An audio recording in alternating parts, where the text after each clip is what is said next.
You've tuned in to the Top 10 Gardener with garden expert Ken Lain. Join him daily as he answers timely garden questions that are sure to make a difference in your gardens.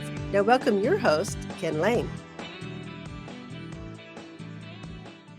Our staff is very well educated, very knowledgeable. We got two of them that are three that are Arizona certified nursery people, which is a huge. That's hard to get. That's hard. There's five of us because you and I count too. Right. You know, there's five of us. Most garden centers don't even have one. Right. And we got five. This is where you know the Latin name, the common name, how to design it into a landscape for the proper spacing, how it's going to grow, how it's going to look 1 year, 5 year, 10 year. It's intense. It's like the bar if you're an attorney. It takes all day to actually take this test to be approved or not approved. And so it's just, Arizona certified nursery professional. It's pretty intense. Yeah. So we have five on staff and then just our staff is very knowledgeable. We do a lot of training. We do a lot to inform them so they can help our customers. And that it's super important for people to know. It's not just you and I that have all the knowledge. It's the staff. I mean, I'm the weak link in the whole place because I'm running.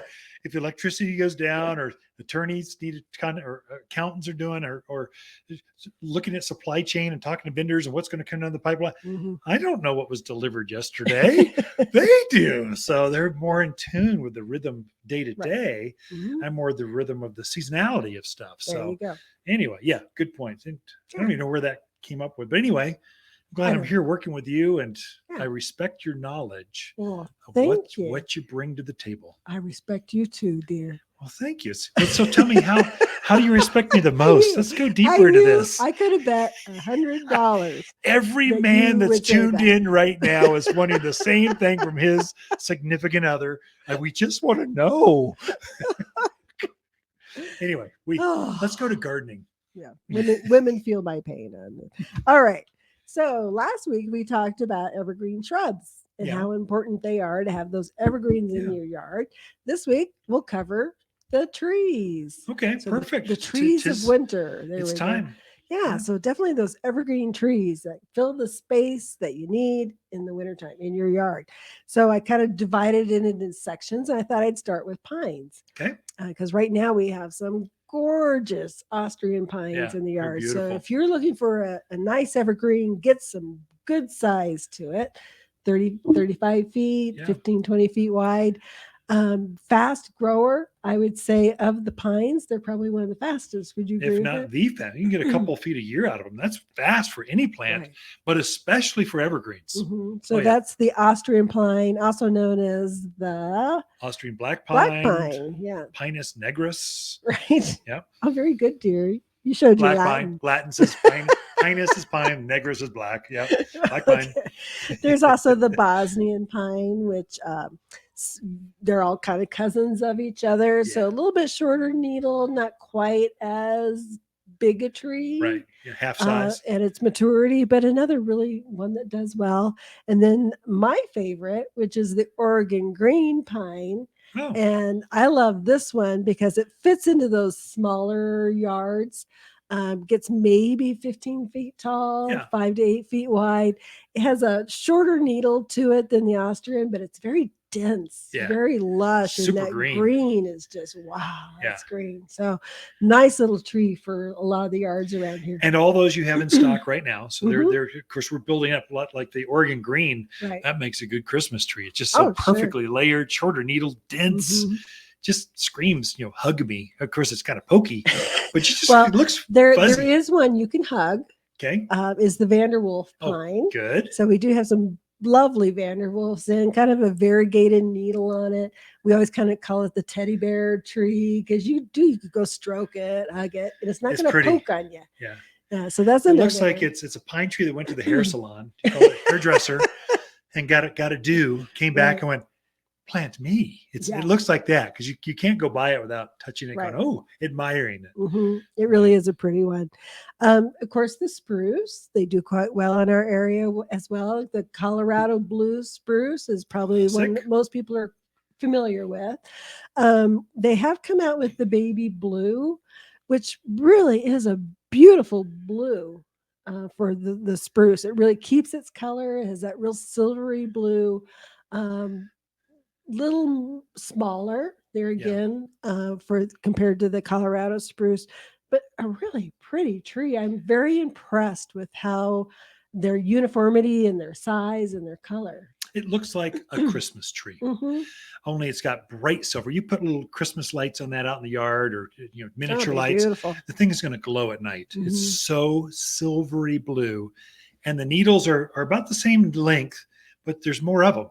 Yeah. So it has this perfect shape to it. And quite honestly, Colorado spruce, it's a great tree. It's the fastest growing of all the spruce, but it's too big for most yards. The baby blue eyes, the backer eyes, and some of these others, Fat Albert spruce, there's so much, they're uniform, they're brighter colored, and they don't get so doggone big. Easier in the landscapes. Yeah, definitely. And they're just as hardy as the native Colorado spruce.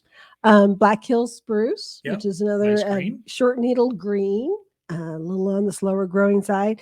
And then, of course, Alberta spruce, which is great if you're looking for a living tree or you like to decorate out in your yard. They do tremendous in containers because they're so slow growing. They're easy to grow in a container. Yeah. You had some come in. They were the biggest ones I've ever seen. They're taller than I am. Yeah. For an Alberta spruce, if you've got really green thumbs, it might grow 3 inches a year. This thing is now taller than I am. Think how old this tree is. Yeah.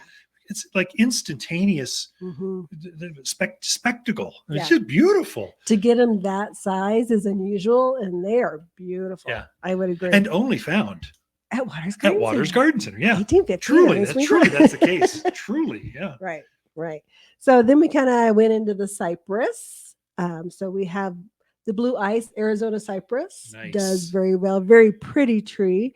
We have one from called Chaparral, which is a little more of a sagey green Arizona cypress. Yeah. Really nicely out there. We have deodar cedars, and then Atlas cedar. You should explain Atlas, because most people don't know what that is. So it's the Atlas. I think there's a huge one down at the courthouse. Yes, it's the statehood tree down on right downtown Prescott on the courthouse. That is the statehood tree. They planted 2 of them back in 1914, and now they're like towering above the elm trees. Yeah, I don't think people even really see them sometimes. They're so big. They're so big. It's huge. But we also have those in a serpentine. So they've trained it to do like an S shape, and then also weeping, where it just kind of bends over and grows down. I love those. I think they're spectacular. But nice silvery blue, just a really nice little layered tree. I think they're beautiful. Drought hardy as all get out. And I'm sure that the original tree was brought by Conestoga wagon from the East Coast, probably by 1914, by train from the East Coast. They brought them in and they planted it there, and it just kept going. So they're tough. Right. So, but all this, the Arizona cypress, that icy blue, the bright silver blue, so pretty. That is the prettiest native you could plant out there. Yeah. That's so robust, that's this bright colored. So all those can be planted now. In fact, you have your best selection of evergreens you can plant right now. Yeah. It doesn't spring. We won't have this many evergreens that you can plant, because it's time to put them in the ground. And so we've dedicated more space. We can get more of them this time of year. Right. Thank you, Lisa. Out of time, just like that. A list of 10 evergreens, and there we go. Ken and Lisa Lain, the Mountain Gardeners, and talking about evergreen trees. Be right back. Grow extraordinary succulents and cactus indoors. Water succulents are easy, with lots of shapes, sizes, and colors. Whether you're looking for a small cactus for an office desk or a huge statement succulent in your living room, we have the perfect plant. But what are you waiting for? Extraordinary succulents and cactus await you at Waters. Visit Waters Garden Center in Prescott today, or watersgardencenter.com to find the perfect succulent for your home and office. You're listening to garden expert Ken Lain, owner of Waters Garden Center in Prescott. Look for more tips, tricks, and garden shortcuts through Ken's website. Additional shows of this podcast, read his weekly garden column, or follow him on Facebook, Instagram at watersgardencenter.com. That's Waters with 2 T's, gardencenter.com.